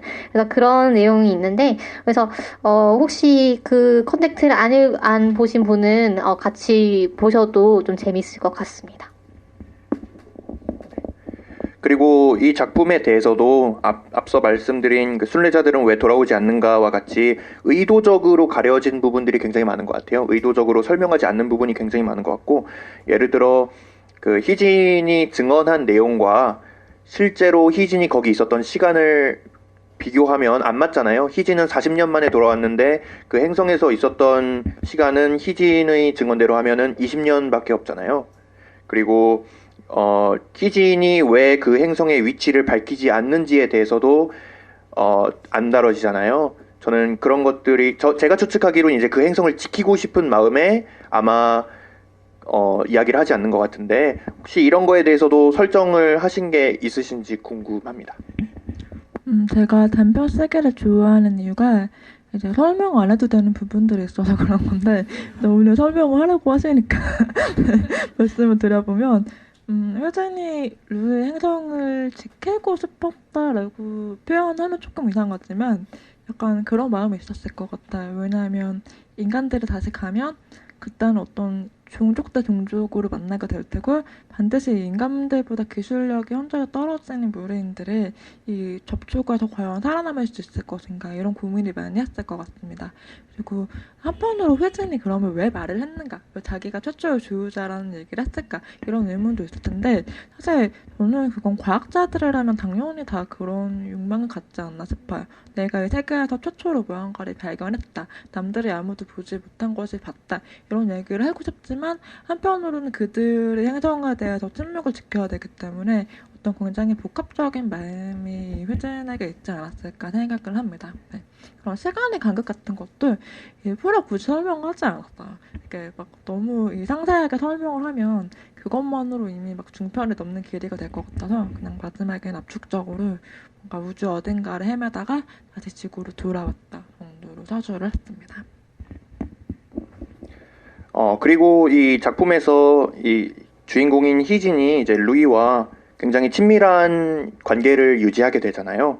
그래서 나중에는 잘 자라는 말을 루이한테 이제 하게 되면서 아, 이렇게 말하는 것만으로도 누군가를 소중하게 여기게 되는구나, 이렇게 느낀다고 이제 작품에 나와요.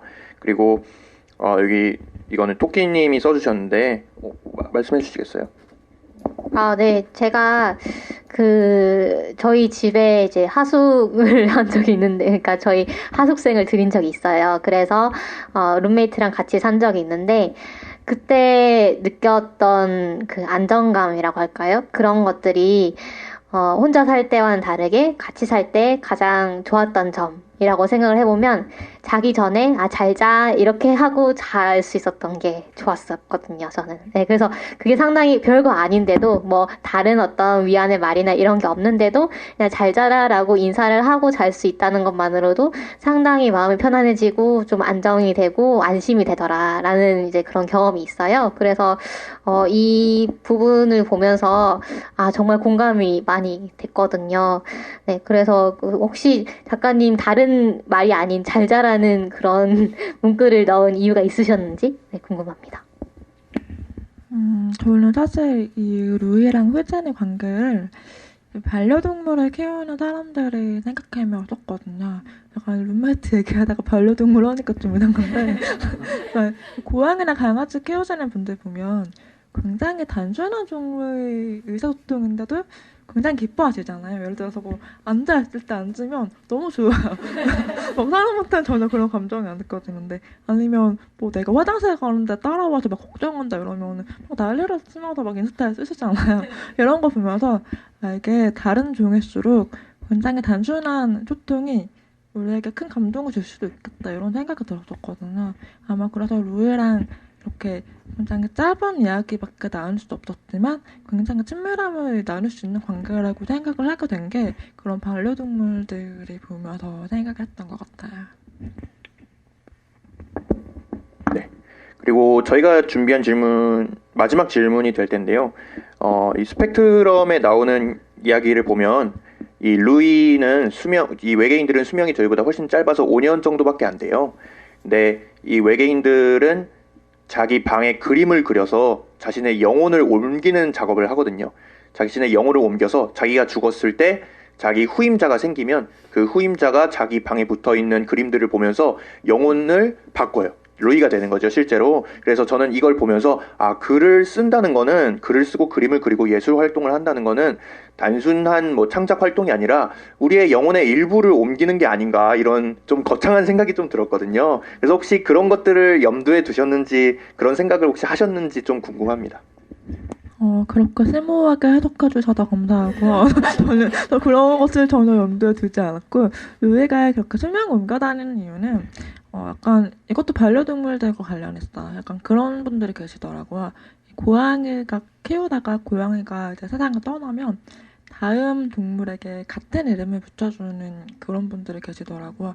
그걸 보면서 좀 되게 복잡한 생각이 들었는데, 이게 결국은 다른 개체가 아닐까 생각을 하다가도 결국 같은 개체로 대하더라도 사랑해주면 되는 거 아닐까, 이런 생각도 들었고, 한편으로는 이 거북이 있잖아요. 인간보다 어떻게 더 오래 살 수도 있는 거북이. 이 거북이를 키우다가 사람이 먼저 떠나면 이 거북이는 어떤 생각을 할까, 이런 좀 인간과 다른 종들이 어떤 수명 차이로 인해서 일어나는 그런 일들을 많이 생각해보다 보니까 이 루이가 계속해서 죽고 또다시 다음 개체로 이어지는 그런 것들을 생각하게 됐어요. 네, 사실 이렇게 다음 개체로 전해지는 게 사실 어떤 판타지나 SF 영화에서도 뭐 꽤 나오는 설정이죠. 닥터후라던가, 작가님이 닥터후 좋아하시는 걸로 저는 알고 있는데, 네, 사실 현실에서도 그런 설정이 실제로 있어요. 어디인지 생각나시나요? 달라이 라마가 네. 달라이 라마가 죽으면 이제 그 영혼이 환생을 해서 어떤 아이로 환생을 한다고 해요. 그래서 이제 그 환생한 아이를 찾아다니고, 그리고 심사를 통해서 얘가 정말로 달라이 라마다라는 게 이제 판정이 되면 그 사람은 이제 다음 때 달라이 라마가 되는 거죠. 그래서 뭐 전생의 기억이 있는가 뭐 이런 조건이 있다고 해요. 그래서 그런 게 정말 실제로 이제 사람들이 믿고 어떻게 좀 어떤 가장 그 나라의 기본이 되는 그런 제도로서 지금 운영을 하고 있는 때도 있다는 거를 말씀드리고 싶었고요. 다음으로 이제 마지막 질문 드리면 될 것 같아요. 그 2부가 벌써 5분이 채 안 남아가지고요. 그 작가님이 그러면 저희는 이제 각자 가장 아끼는 작품들을 꼽아봤는데 작가님이 개인적으로 혹시 물론 10손가락 깨물어서 안 아픈 손가락이 없으시겠지만 그래도 개인적으로 가장 뭐 좋아하시거나 추천하고 싶으시거나 뭐 어떤 인상 깊으셨거나 뭐 등등 뭐 뭔가 한 작품을 꼽으신다면 어떤 작품을 꼽고 싶으세요? 제 소설 중에서 말하시는 네, 거죠? 이 단편집 중에서. 네. 근데 저는 약간 그게 직전에 쓴 글을 제일 좋아하거든요. 그래서 하나의 소설을 쓰고 한동안은 되게 이 자부심이 빠져있어요. 아, 이거 정말 좋다 이런 식으로 생각하다가 여기서 시간이 점점 흘러갈수록 왜 이런 걸 썼지? 왜 이런 식으로 좀 생각이 변하게 되거든요. 우백적도 좀 비슷한 것 같아요.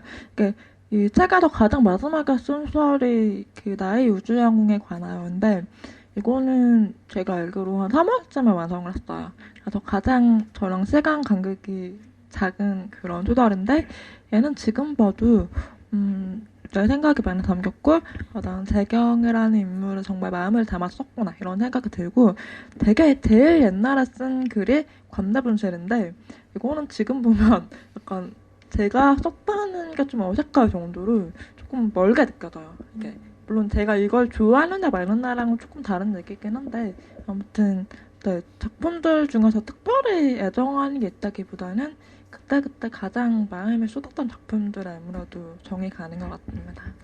그게 어쩌면 작가님께서 계속 발전을 하고 계시거나 아니면 계속 성장을 하고 계시거나 아니면 계속 바뀌고 계시기 때문에 그렇게 이제 직전에 쓴 작품의 간극이 제일 작게 느껴지시는 것 같아요. 해석해 주시면 좋겠지만 네, 저도 그렇게 믿겠습니다. 이건 농담이지만 이제 아기를 이제 가지면 아기일 때는 이쁘다가 이제 크면은 점점 미워진다고 이런 얘기를 하잖아요. 혹시 뭐 관련이 있는 건지 모르겠지만, 네, 농담입니다. 네. 네.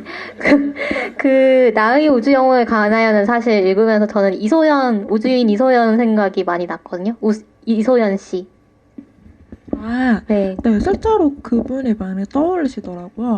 근데 제가 제일 경계한 게 이게 너무 현실 인물이랑 겹쳐서 보이면 안 되겠다라고 생각하면서 계속 썼어요.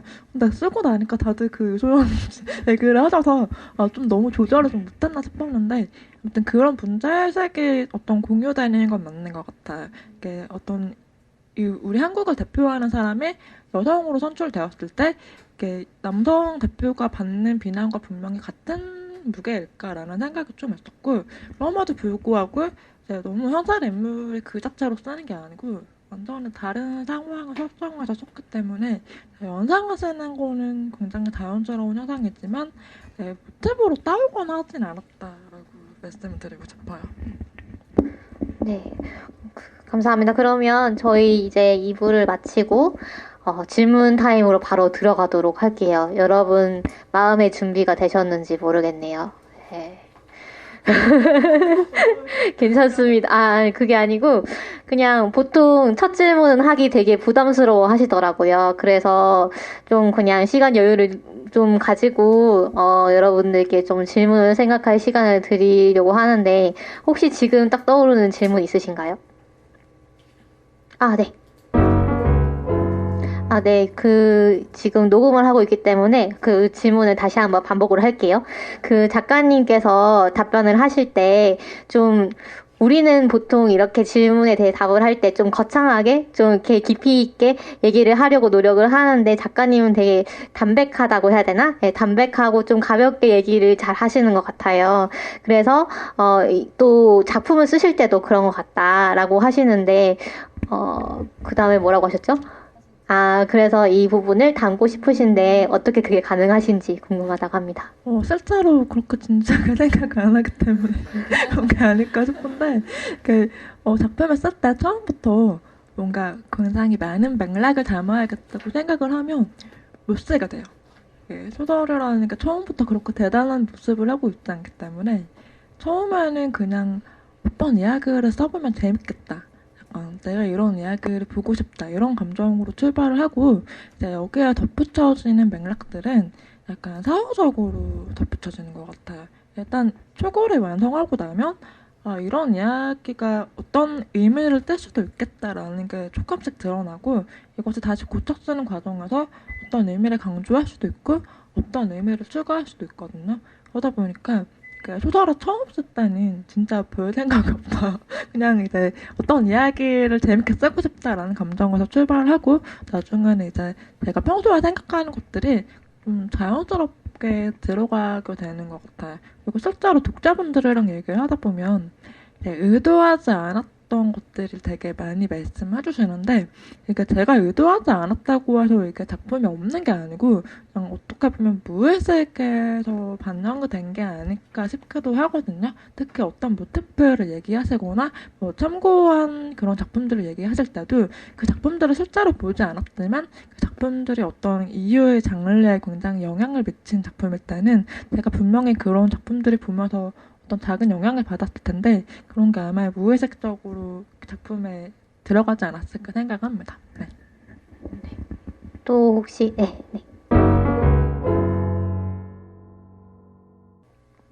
네, 그러면 질문을 정리를 하겠습니다. 네. 일단 순례자들은 왜 돌아가지 않는가에서 이제 사실 그 릴리가 마을을 만들고 그 마을 사람들에 대해서는 지구에서 살기가 어렵다고 판단을 하고 이제 마을에서 살도록 이렇게 한 것 같다고 말씀을 하시면서 지구로 이제 보내는 것, 이 순례라는 이제 절차가 있는 것은 어쩌면 그 사람들에게 선택을 주는 게 아닌가라는 생각을 했다고 하시면서 이게 맞냐고 하시는데 맞나요? 유토피아 공동체들의 공통점이 굉장히 폐쇄적이라는 건데요. 이게 다른 유토피아 소설들을 읽어보니까 거의 동일하더라고요. 이게 약간 어떻게 보면 유토피아가 불가능하다는 걸 알려주는 그런 방증인 것 같기도 한데 외부인이 들어오게 되면 유토피아의 규칙이 깨지기 때문에 유토피아가 유지될 수가 없어요. 저도 이 소설을 쓸 때도 지구에서 유토피아로 원한 것은 아마 안 되지 않을까 그런 생각을 하면서 썼고 유토피아의 대부분이 이렇게 이 내부적인 규칙을 공고하게 유지하는 그런 방식으로 운영이 되고 있는 것 같습니다. 이거는 다른 이야기인데요. 그 존 발리라는 작가의 잔상이라는 책을 읽어보면 그 책은 이제 청각이나 시각에 장애가 있는 사람들이 어떻게 함께 살아가면서 그 사회를 유지하는지에 대한 소설인데 그것도 굉장히 유토피아적인 관점으로 이제 소설을 썼거든요. 그래서 읽어보시면 재밌습니다. 이게 출판이 됐다가 지금 절판이 된 걸로 알고 있는데요. 이거를 어떻게 찾아 읽으실 수가 있는지는 잘 모르겠는데 저희가 방송에서 소개를 한 적이 있습니다. 네. 네, 그때 디지스트의 임태훈 교수님을 모셔가지고 같이 좀 심도 깊게 얘기를 했었거든요. 그래서 저희 방송을 들으시는 것도 한 방법이고, 도서관에 가면 아마 있지 않을까라는 생각이 듭니다. 그리고 두 번째로는 이제 이제 개인적으로, 남편분이 이제 SF를 막 추천을 하시기도 하고, 이제 그 질문하신 분은 문학이나 철학을 전공하셔가지고, 그쪽 책을 막 추천을 하시는데, 이렇게 서로 이제 자기가 좋아하는 장르에 대해서 추라이 이렇게 하면서 해도 사실 그렇게 효과가 많이 좋지는 않은 것 같다라고 하시면서 이런 스터디나 뭐 이런 걸 할 때 그 목록에 SF를 넣으면 좋겠다라는 얘기를 하셨고요. 그리고 작가님께서 혹시 인상 깊게 읽으신 철학이나 문학 책이 있으신지 뭐 그런 걸 물어보시네요. 그러니까 제가 항상 SF 추천만 준비하고 다녀가지고 약간 떠오르는데요.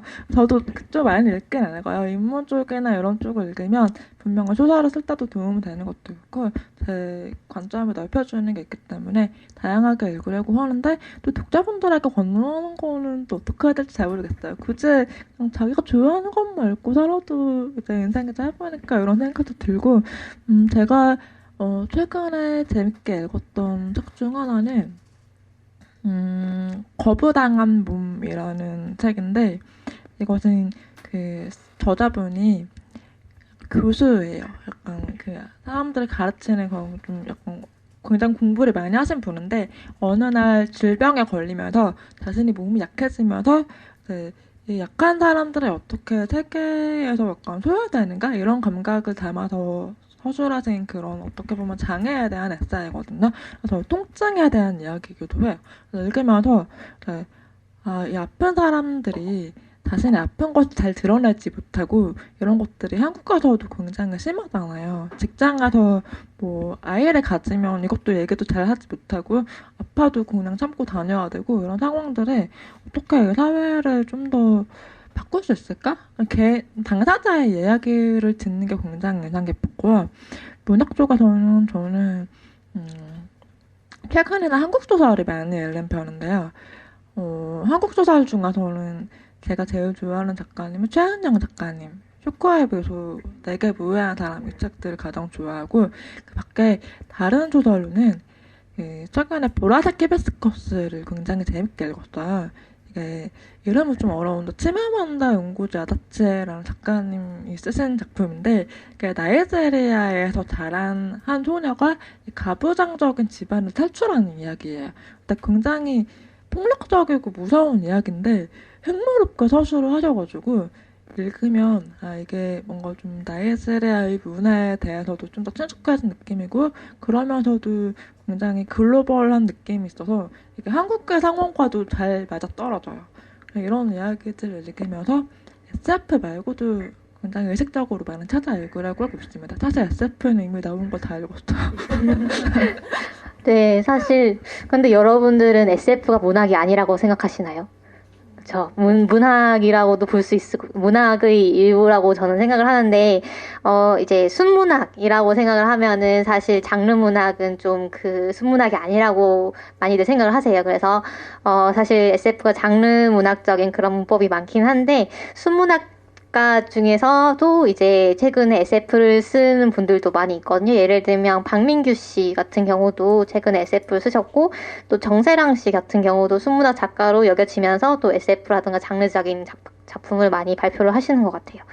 그리고 마지막 질문이 블로썸 크리에이티브에 대한 질문이셨는데 저도 이건 좀 한번 여쭙고 싶었거든요. 이게 작가들을 이제 매니지하는 그런 회사라고 알고 있는데 네. 제가 그 홈페이지 들어가 보니까 김영하 작가 자신이 뜨더라고요. 네, 김영하 작가도 여기 소속이라고 하는데 어떤 일들을 하는 회사인지 뭐 어떤 도움을 받고 계신지 그다음에 뭐 거기 같이 이제 속해 있는 작가들이랑 교류 같은 게 있으신지 뭐 그런 것도 궁금합니다. 작가들끼리 교류하거나 이런 회사는 아니고요. 그냥 소속사라고 생각하시면 될 것 같아요. 저 강연이나 행사 같은 것들 거기서 조율을 해주시고 그리고 평권 관련해서 많이 신경을 써주시거든요. 그래서 얼마 전에 그 순례자들은 왜 돌아오지 않는가랑 공생가설의 애니메이션 평권이 팔렸어요. 그래서 그걸 많이 이제 매니지먼트 해주셨는데 잘하면 볼 수 있고 잘 안 되는 경우도 많기 때문에 굳이 막 그렇게 나서서 홍보하고 다니지는 않지만 아무튼 그런 일들을 주로 해주시는 회사입니다. 네, 알겠습니다. 네, 그 다음에 또 질문 있으신 분? 네.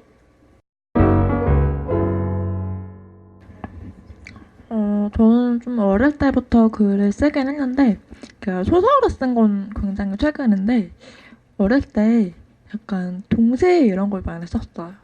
동시를 썼더니 어른들이 칭찬을 많이 해주시길래 내가 동시를 잘 쓰나 보다 이런 생각으로 이제 글을 쓰기 시작했고 또 한편으로는 그때 제가 해리포터의 팬이었어요. 해리포터 시리즈의 팬이어서 소설을 쓰고 싶긴 한데 나는 소설을 못 쓸 것 같으니까 왜냐면 이야기를 쓰는 사람들은 뭔가 좀 대단한 재능이 있지 않을까 이런 생각을 되게 어린 나이에도 했었거든요.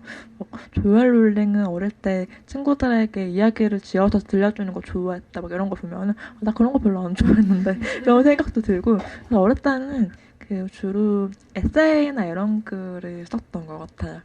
소설은 한 3년, 4년 정도 전에 재능이 없어도 그냥 작법서 같은 걸 읽으면서 한번 공부해서 글을 써보자라고 생각을 해서 약간 연습 문제를 풀자지 시작한 게 지금까지 오게 되었습니다.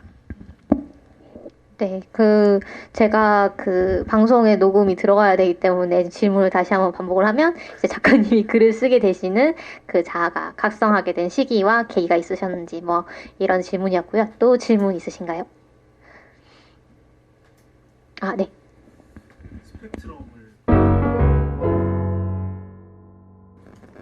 네. 다시 말씀드리면, 사실 아까 저희가 말씀드린 내용이랑 좀 비슷한 것 같아요. 그래서 스펙트럼을 보면 희진이 루이의 그림을 상당히 해석하고 싶어 하고, 또 호기심이 많고 이해하려는 욕구가 큰 것 같은데, 작가님도 혹시 그러신지, 그리고, 그런 게 어떤 연구하고 싶은 그런 욕구와 이제, 작가로 이제 하실 때, 그러니까 작가로서의 진로로 가실 때, 그런 부분에 있어서 갈등이 없었는지라는 내용입니다. 스펙트럼의 회전 같은 경우는 물론 제 경험이 약간은 반영되어 있는 인물이기도 하고 한편으로는 약간 제가 이상적으로 생각하는 과학자의 모습이기도 해요. 실제로 제가 되지는 못했던 그런 과학적인 모습인데 약간 그런 건 있는 것 같아요. 과학이 대부분 이 인간의 감각으로 알 수 없는 것들을 분석하는 과정들이잖아요. 제가 실험실에서 그런 걸 되게 많이 느꼈거든요. 그러니까 장비 하나가 고장나면 실험을 3주 동안 못하는구나. 인간에겐 이 형광을 볼 수 있는 감각이 없기 때문에 약간 이런 생각을 되게 많이 했었고 아마 그런 게 이 스펙트럼에 좀 담기지 않았나 싶은데 네, 실제로 제가 그렇게 막 엄청나게 파고드는 타입의 연구자였냐고 하면 또 그건 좀 아닌 것 같아요. 저는 좀 산문학에 여러 분야에 관심이 많은 사람이었기 때문에 실험실에서 연구를 하는 거에 흥미를 느끼면서도 동시에 이건 말고 다른 걸 해보고 싶다라는 생각이 강했는데 아무래도 연구실에서는 하나의 주제를 깊게 파고드는 분들이 좀 더 적성에 맞잖아요. 그래서 지금은 작가로서는 좀 되게 산만하게 여러 주제를 찾아보는 게 소설에 도움이 많이 되거든요. 그래서 지금은 저도 사실 이제 그냥 간단하게 책만 읽어보거나 이런 식으로 조사를 하는 게 아니고 꽤 깊이까지 찾아볼 때도 있어요. 뭐 논문 읽어본다거나 이럴 때도 있는데 개인적인 취미로서의 호기심을 채우는 거는 소설을 쓰는 작업으로도 충분히 충족이 되는 것 같아요. 그래서 연구를 하는 분들에게는 단순히 즐거움 말고도 뭔가 좀 집요한 그런 게 있지 않을까라는 생각을 하면서 표현을 쓸 때도 그런 생각을 담아보았어요. 네, 사실 저도 이공계 대학원을 나왔다가 지금은 다른 직종에 있거든요. 그래서 좀 작가님 말씀하시는 게 되게 공감이 되는데, 저도 이제 대학원에 있을 때, 실험이 사실은 여러분들도 아시겠지만, 90%는 실패합니다. 그래서 이 실패하는 게 디폴트고요. 근데 이 실패한 실험을 어떻게 단계별로 잘 이제 트러블 슈팅을 해가지고 되는 실험을 만드는가가 이제 연구하는 과정이란 말이에요. 그런데 그거를 제가 이제 정말 그 지난한 과정을 하기에는, 나의 열정이 부족하구나라는 생각이 들었습니다. 그래서 제가 이제 이건 내 길이 아니구나라는 생각을 많이 했는데, 사실 또 한편으로는 연구자라는 게 정의를 좀 넓게 볼 수도 있을 것 같아요. 왜냐하면 저는, 아는 선배 중에 실제로 이제 어떤 실험을 하진 않지만, 실험을 하지 않고 어떤 저서를 쓴다거나, 책을 쓴다거나, 강연을 한다거나, 이런 활동을 하시는 분인데, 그럼에도 불구하고 본인을 이제 연구자라고 생각을 하시더라고요. 왜냐하면, 이 분야에 대해서 계속 공부를 하고 있고, 또 어떤 분야에 대해서는 좀 전문적으로 좀 파고들고, 이런 부분을 또 본인은 연구라고 여기신다고 하던데, 그런 부분도 이제 충분히 연구자로서의 행위인 것 같고요. 그 다음에 또 아까 잠시 이제 장비에 대한 얘기 하셨는데, 이런 각종 실험 장비가 사실 인간의 감각을 얼마나 확장시켰는지를 이제 좀 살펴보는 것도 상당히 흥미로운 작업일 것 같습니다. 예, 사실 사실 굳이 거기까지 가지 않아도 저희가 지금 안경을 끼고 있는 분들이 많죠.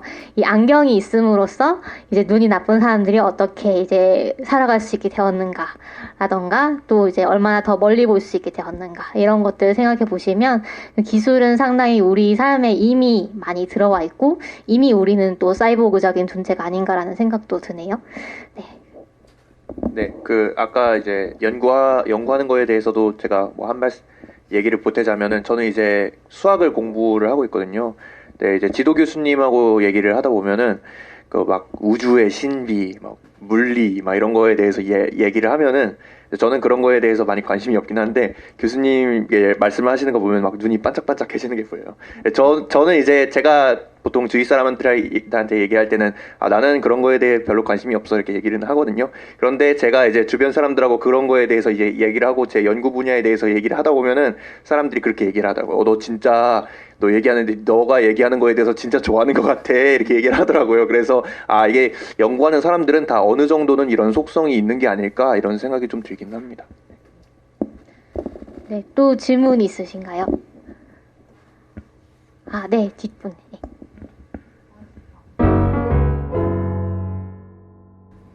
네, 사실, 사전 질문에 있었어요. 그쵸? 네, 제가 그걸 누락을 했는데, 일단은 저도 다른 작가님들 얘기하시는 거 많이 들었거든요. 내 캐릭터인데 내 마음대로 움직이지 않는다. 뭐 이런 얘기를 많이 들었어요. 그래서 이렇게 캐릭터가 좀 자기 삶을 갖고 좀 생동감을 가지는 것 같은지 뭐 이런 질문이었고, 또 이제 내가 만든 캐릭터지만, 나라면 이런 캐릭터의 이런 선택과는 반대의 선택을 할 것 같다라고 느끼시는 부분이 있는지. 네. 사실 쓰면서 그런 걸 많이 느끼기는 해요. 왜냐면 소설이라는 게 자기랑 비슷한 캐릭터만 쓸 수가 없기 때문에 예를 들어서 아까도 말했지만 감정의 묘사가 나오는 보현 같은 캐릭터나 아니면 관내변사라서 사실 지민과 은하의 관계도 제가 경험해본 종류의 관계가 아니기 때문에 약간 이런 것을 상상하는 것에 좀 어려움이 있거든요. 그리고 어떤 작가님들은 약간 캐릭터가 알아서 살아 움직이게 한다 이렇게 말씀하시는데 그것은 아마 장편쯤 가면 일어나는 현상이 아닌가 싶고 단편에서는 그래도 작가가 어느 정도 통제를 할 수 있어요. 왜냐하면 이 사건에 맞는 인물들을 주로 만들기 때문에 그렇게까지 어긋나는 경우는 잘 없는데요. 그래도 약간씩은 차이가 납니다. 이제 순례자들 같은 경우는 결말을 처음에 그렇게 구체적으로 생각을 안 하고 있었는데 쓰다 보니까 이 인물들이 타인의 고통을 외면할 수 없는 인물들이기 때문에 이런 결말이 되겠구나라는 걸 쓰면서 알았고요.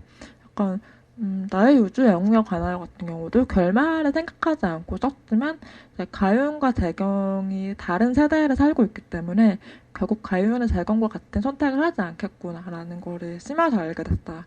약간 그런 약간 어떤 정해진 틀 안에서의 자유도는 생겨나는 것 같아요.